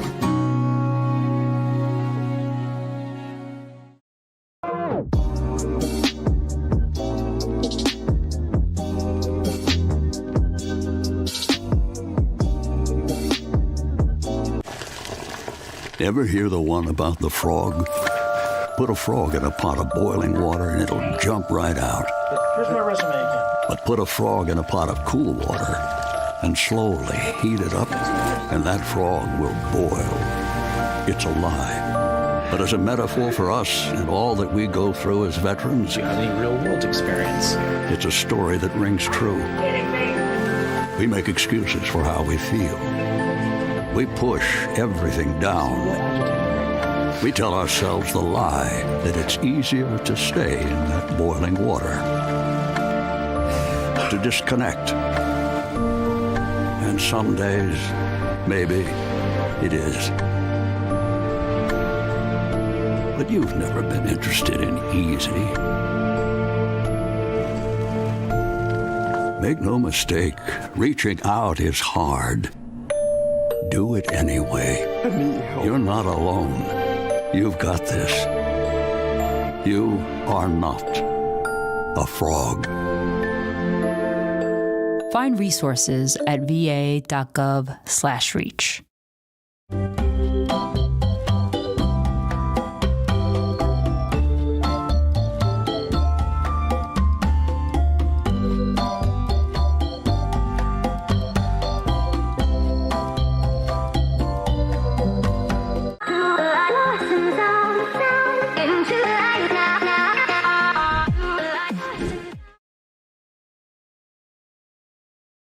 It's time. Tony Lavasco, he's a state representative here from the state of Missouri. He's joining us now. Good morning, Tony. Thanks so much for coming on the show today. Good to see you. Morning, Austin. I thought this was a good topic because people were quite triggered yesterday when we were talking about this concept of pandemic amnesty, not just triggered by the fact that the left has done so many evils in the name of trying to help us, right? Trying to do good. So many horrible, awful things that the left has done during the pandemic the last 2 years. And all of a sudden they're like, oh, well, let's just call a truce. So, I mean, I totally understand why so many of our Republican, Libertarian, and conservative friends want to go scorched earth on them and destroy them. But there were a lot of Republicans in the very beginning who gave in to pandemic tyranny and shutdowns and lockdowns and mandates and things like that. So if there's any amnesty to be going around, maybe we should have some apologies from our conservative friends who caved in the beginning too. What do you think? Well, sure. I will say this. I'm not a big fan of amnesty in general here, but I would say there is room for nuance. Mm-hmm. I don't know if it was you or someone else that, likened this concept to, a Nuremberg 2.0. Right. And I think it's a good analogy. I don't think it necessarily serves anybody to hunt down the 97-year-old dude that cut the grass at the concentration camp and throw him in prison for the last 2 years of his life. But I got to tell you, if you were part of the machine and committing atrocities, yeah, you know what? You should have some consequences. And I think it's the same thing. I don't know that we need to, throw Gavin Newsom's secretary in prison. But if you used your office to trample people's rights, if you exceeded your authority under the law and you hurt people, I do think there should be consequences, whether that be a civil or criminal penalty, determines on the circumstances. Should we be, purging social media of random trolls who cheerleaded the administration? No, we don't have time for that. There's a lot of idiots who, bought the line and participated in kind of the mob. But, average everyday people who were just idiots about it aren't necessarily the people that I think we should be going after. That, but absolutely, as you pointed out, I think this, cuts both ways. Plenty of Republican governors locked down their states, and I think they should have consequences too. Yeah, amen. If you're just tuning in, we're speaking to State Representative from Missouri, Tony Lavasco, talking about the left calling for a pandemic amnesty. See, I kind of saw this as a good sign, Tony, because it showed that the left felt that they had made mistakes. Like the woman who wrote the article talked about, the educational system and, Randy Weingarten and others, how she should be forgiven for locking down schools and keeping kids out of schools. But I'm kind of like with you on that one, right? Not so fast here. There are people who definitely made mistakes that they should be punished for because, why should we give them amnesty because they were wrong? I mean, we saw from the very beginning that this was a mistake. We knew from the very beginning that COVID wasn't dangerous to kids, that schools were not the vectors for transmission. So, not everybody should, get a sense of amnesty. And there are certainly people who need to be punished. What do you think should happen to Randy Weingarten or people like Tony Fauci? It's not like they're elected officials. We can't just throw them out of office. Yeah, and I think that's an important distinction here. We need to not be participating in the conservative version of cancel culture. The fact that somebody ran their mouth and other people that did have power listened to them and abused your rights is not the same as they themselves abusing your rights. You have to look at it directly. There's a lot of people that were very guilty of making this worse. They were inspiring and in a lot of cases egging on the folks that had the power to hurt people. But just being a pundit, just being an advisor, Anthony Fauci is entitled to have wrong opinions. And, while, yes, we might look at him lying in front of Congress or other things as potentially criminal violations, and I think we should look at that, the scope of his guilt is different than the person who signs the executive order, who actually, sends the health inspector to go and close the business, et cetera, et cetera. When we have to look at all those things in context. But I think really what we ought to be looking at when it comes to, the moral side of things, whether or not, your aunt that didn't, let your kids come to the Thanksgiving because they weren't vaccinated or whatever, should be forgiven on a personal level. I think that's no different than anything else that we give forgiveness for in our lives. And you have to have some contrition. It's a huge, huge difference to say, you know what, I was wrong to do the thing. It's another thing to say, well, I shouldn't have done the thing because in retrospect, I was incorrect about my reasoning, right? A lot of these apologies that we've seen or pseudo kind of contritions, including the article that you cited originally, basically said, well, we didn't know that it wasn't going to work. We didn't know that it wasn't as bad in this area as we thought. And the implication there is, well, if it had been as bad and if it had worked, we still would have been correct. And that's where they lose me. Because in my mind, it doesn't matter if it works or not. You can't trample someone's rights. You can't lock them in their home. You can't shut down their business on private property just because of some utilitarian argument that, well, it's going to help more people in the greater good. I mean, that's how all atrocities are justified. And it's totally different if someone is saying, look, I was completely wrong about my involvement in shutting down those businesses. It was never justified. I got caught up in it, and I didn't realize how evil I was being. Like, okay, I'll listen to that. It's another thing to say, well, it's a shame it didn't work. Sorry I hurt you guys. One of our listeners sent us a message, which I think makes a lot of sense. Andy Opperman this morning said that for those who made the best decision with the information they had at the time and changed that position when they had better information, I have no trouble forgiving. For those who didn't or doubled down on bad policy for political reasons, how can that be ignored? I think that makes really good sense. You can text us. You can text us too, like Andy did, at 573-319-1586. Tony, I'd like to move on a little bit to another topic we were talking about during the commercial break about the Libertarian candidate in Arizona deciding to endorse the Republican Party candidate.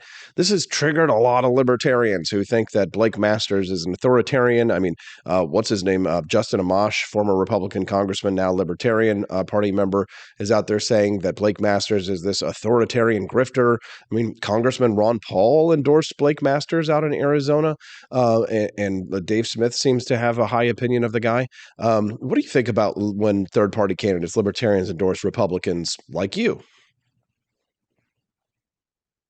Sure. I don't follow that race super closely. I don't have a strong opinion on Blake Masters, but as a general rule, I think that people of all parties need to actually use some common sense about what candidates are going to actually further their ideals and their political agenda and what ones are not. And I don't think it's a problem to endorse or consider the reality that perhaps someone in another party is in a better position to move the football down the field than you are. And I think that cuts both ways. The problem that I think a lot of people had with that situation is this kind of perception that the Libertarian Party's only function is to somehow try to claw their way up to parity with the Democrats and Republicans. And I think that's nonsense. I think that the Libertarian Party's function is presumably to promote liberty, right? It's right in the name. And if we're going to have any kind of reform in the, two-party system that is pretty well ingrained in most environments throughout the country, having a robust set of third parties that add to the dialogue and put people on notice that, if you're going to nominate bad candidates, there is going to be competition. I think that's positive across the board. I mean, it's competition, right? Republicans should not fear third parties. However, at the same time, if you've got a race that's, polling within half of 1%, and the person getting the half of 1% drops out and endorses one of the two people, that does seem like somewhat common sense that, this guy was not going to somehow come from behind and win that Senate seat. And what he did was he made a very bold and honestly a very principled stance that his personal ambition was, takes a second place to, picking the best candidate of the available field. And maybe this Masters guy isn't that amazing. Maybe he is. I don't know.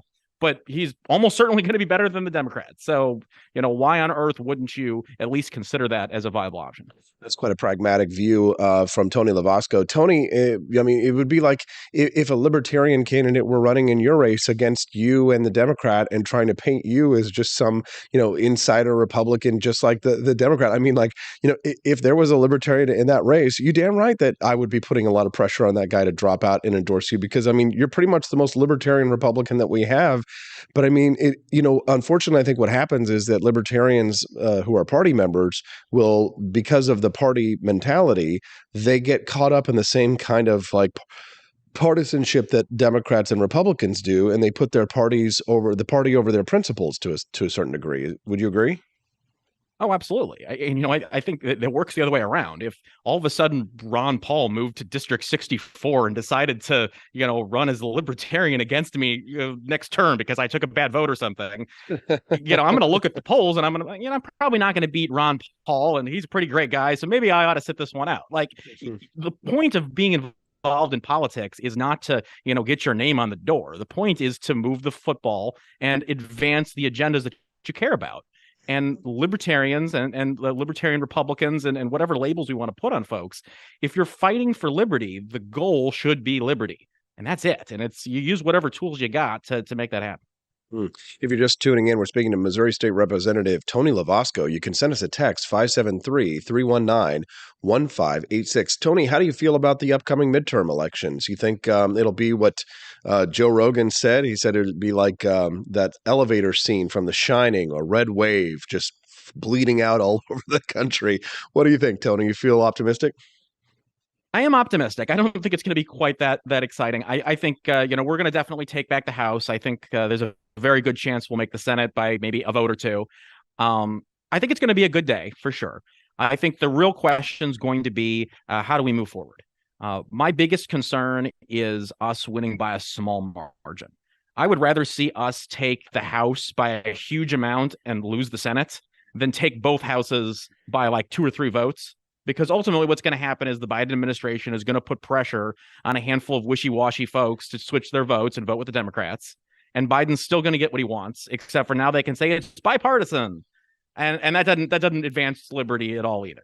I would like us to see us hold the line somewhere, whether it would be, in the Senate or the House. I think I'd probably prefer the Senate, but I don't think that's a strong preference. The real thing is we have to make sure that at least for the next 2 years, we can stop the train moving forward to making things worse and worse here in this country.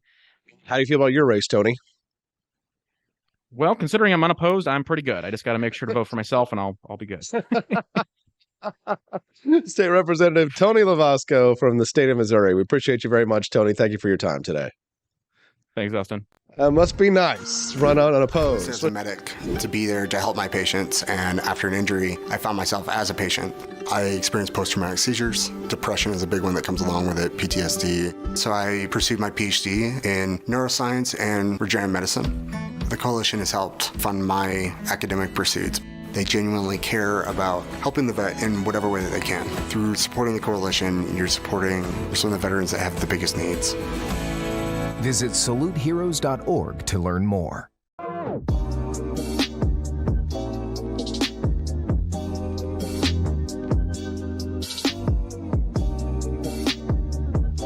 there wasn't going to be somebody who was a fiery champion of liberty, somebody who would get out there and who would be aggressive, and if they wouldn't do it with more fire or passion than I had, then I would go and I would fight this battle for us. I've fought for the principles that we all share. Parties tend to be secondary to me. We're here because we believe in the principles of liberty. I am not a perfect messenger, but I think I'm a damn good one. This is a replica of our first president's flintlock pistol. You have my full support, my respect, and my gun.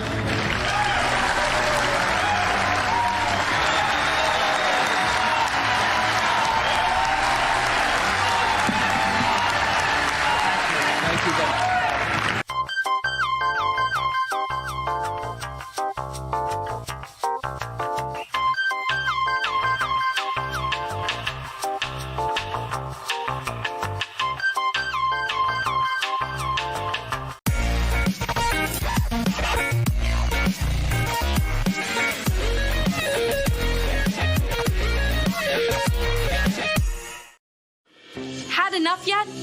Do facts no longer matter? Are lies to be encouraged instead of punished? This is not our inheritance. If truth no longer matters, we will not remain free for long. This is our generation's challenge, to defend our founders' hope that we the people could self-govern if we defend our right to get the facts. And right now, we're building the only defense of free people have, the facts, on every politician, every position they held, every statement they've made, every vote they've made, and any cash they've taken. It's the real history on those now pandering for your vote. There are hundreds of young people building our defense right now, and they need your help.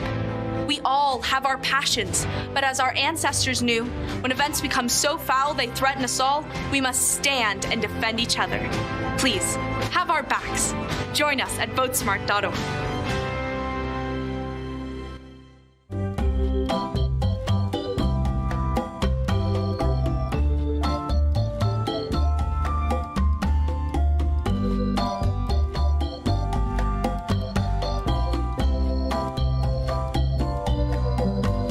What would happen if I had to pick up the phone, call 911 for one of my family members or one of my neighbors? What would I do if no one was on the other end to respond? What if there was no 911? You can be a part of the solution. Anybody can be a firefighter. Male, female, younger, older. We have school teachers. We have leaders in business. It's me, you, anyone that wants to be. There is no typical firefighter. We wish you a freedom Christmas. We wish you a freedom Christmas. We wish you a freedom Christmas and a liberty New Year. Socialists and commies may try to convince you that the holiday's all about free stuff. But let's be honest, we all know whose wallet Santa's gifts are coming out of. There ain't no such thing as a free stocking. Santa is the only guy with a big white beard promising free stuff that we want anything to do with this holiday. And if you don't believe, you don't receive. It's a capitalist, consumerist holiday, and it's time for a Santa-sized stimulus. Get your free market merch at the AP for Liberty shop today and stuff your socialist sisters' stockings full of capitalist cheer. Ho, ho, ho, ho!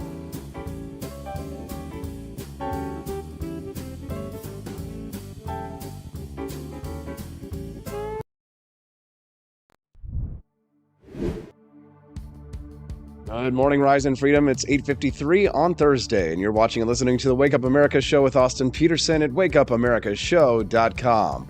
Now, Chris Morrill over on the live stream has piqued my interest because he says that Tony was the subject of some kind of a nasty gram in today's Post-Dispatch. Chris, you better drop that friggin' link right now, bitch.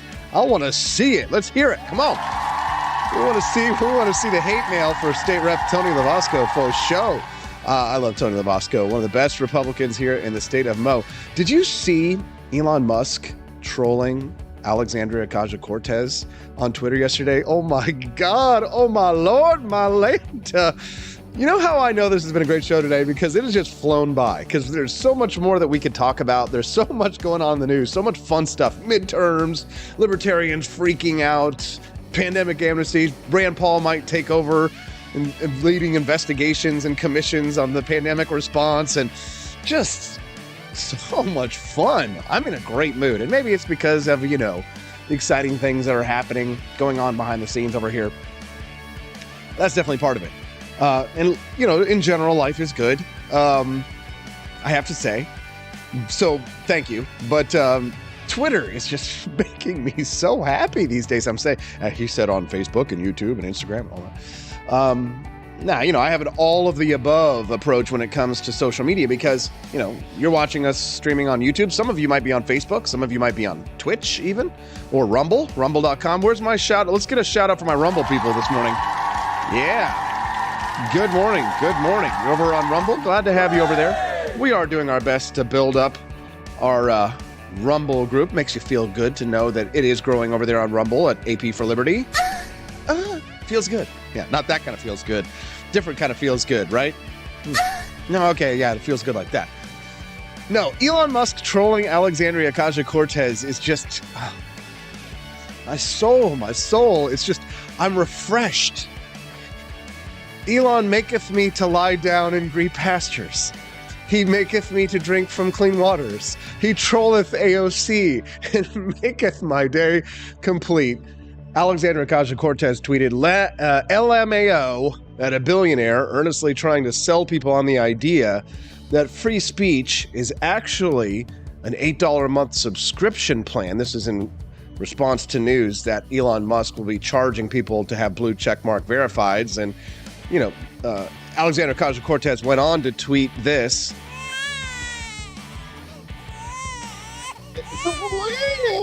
Elon Musk responded by saying, your feedback is appreciated. Now pay $8. Yeah, do we like it? Do we like it? Do we love it? Tell me now, how does it make you feel? I'll tell you, the Democrats on Tuesday night, hopefully Tuesday night, not Wednesday, Thursday, Friday, because if it ain't happening on the first day, they be cheating. They'd be like, God, oh, hell no, man. What the fuck, man? Get your ass on, boy. Get your goddamn ugly ass.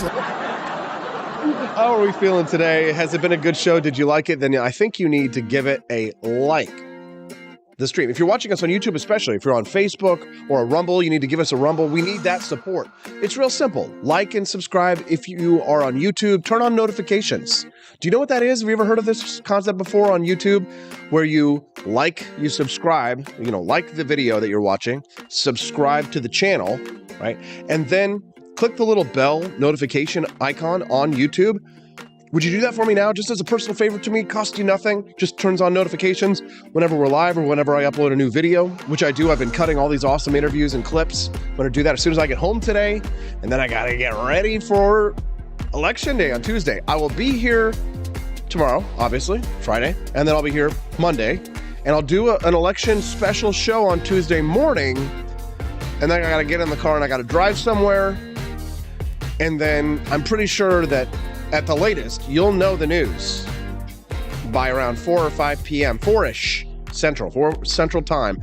Best way to find out that news, well, first of all, hit that subscribe and that bell icon on YouTube. There's a chance I might do some kind of a super secret squirrel live stream. You never know. But follow me on Twitter at AP4Liberty, because over on Twitter there is where you're going to be able to always see, announcements, little quick hits, what I'm thinking, what I'm talking about. Yeah. I'm super excited about the future. I feel good. I don't want to go overconfident in the elections on Tuesday, but I think that's going to be good. The news that you're going to hear is good. Elon Musk is trolling AOC. That's good. Oh, and you probably saw this over there if you're watching the show, not listening to it later on the podcast. See that right there? Right there? Do me a favor after the show. Go and check it out. We got an awesome new collection at the AP for Liberty shop right there. You're welcome for the great show quest. Thank you so much for joining us this morning. We appreciate all of our live followers who join us every morning. It's the Cantina Crew. They're very special. I'm going to get you some Cantina Crew merchandise. Head out. Check the shop. All right. Gotta go. Dang, I wish we could just stick around and play all day. Wouldn't that be fun? But I got to go. Have a wonderful day. And we'll see you tomorrow on the Wake Up America show at wakeupAmericaShow.com.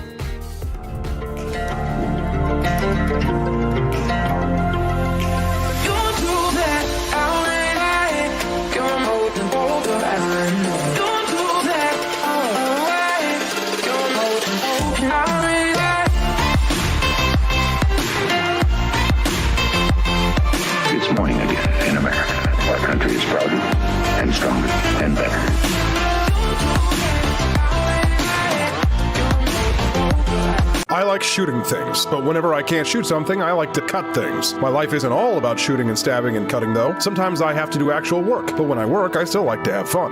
And there's nothing less fun than trying to cut with a crappy knife. Thankfully, from the ancient sect of Christian knights, who also loved cutting and stabbing, comes a new implement that has received my personal blessing, the Templar knife. Like the ancient sword of Excalibur, you don't choose a Templar knife, it chooses you. You just decide what kind you want on the website first, however, and then order it online, and then it chooses you. The Templar knife comes in a variety of shapes. As a man of culture and taste, I have decided I will never use a terrible knife again. And thanks to the inspiration provided by this excellent product, I have decided to launch a new crusade against anyone using less than superior knives. Join me, brothers and sisters, by visiting uppercuttactical.com/pages/Templar-knives. That's a lot of slashes. For that, you'll need a Templar knife. For 10% off, use code AP for Liberty and join me in a quest for glory, for liberty, for Christendom, for the Templar knife. Get yours today. Fire.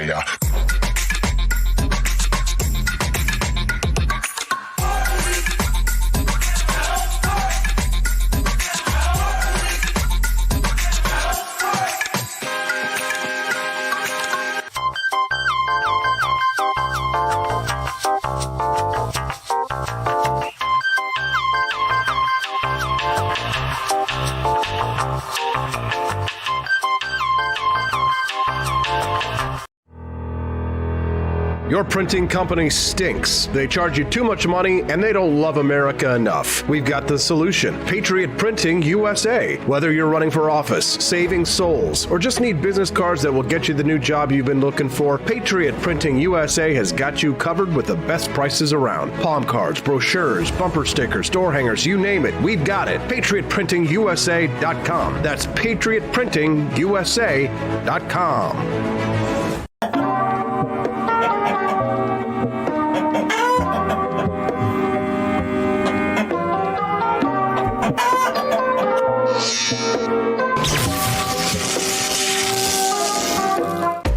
Want an engaging website to boost your business? You're just a click away from 5-star Fiverr talent. Hundreds of freelancer skills like web design. Head to Fiverr.com today and get something started.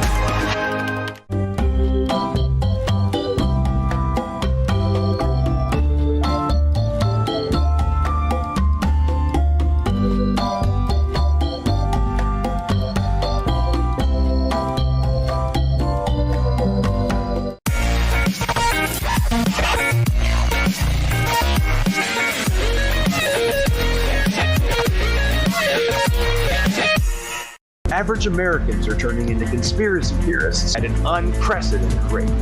Flip City Magazine was created for new converts to aid in their in-depth research along the path of absolute truth. We offer the hardest-hitting news and opinion delivered uncensored in print directly to your door. Display proudly on your coffee table or hide discreetly under your mattress.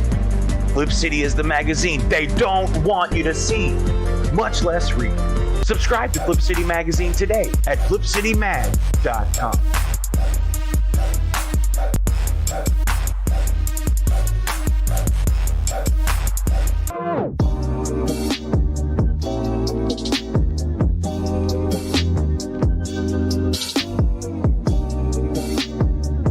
I would remind you that extremism in the defense of liberty is no vice. It is better to settle these matters in the courts than on the streets, and new laws are needed at every level. But law alone cannot make men see right.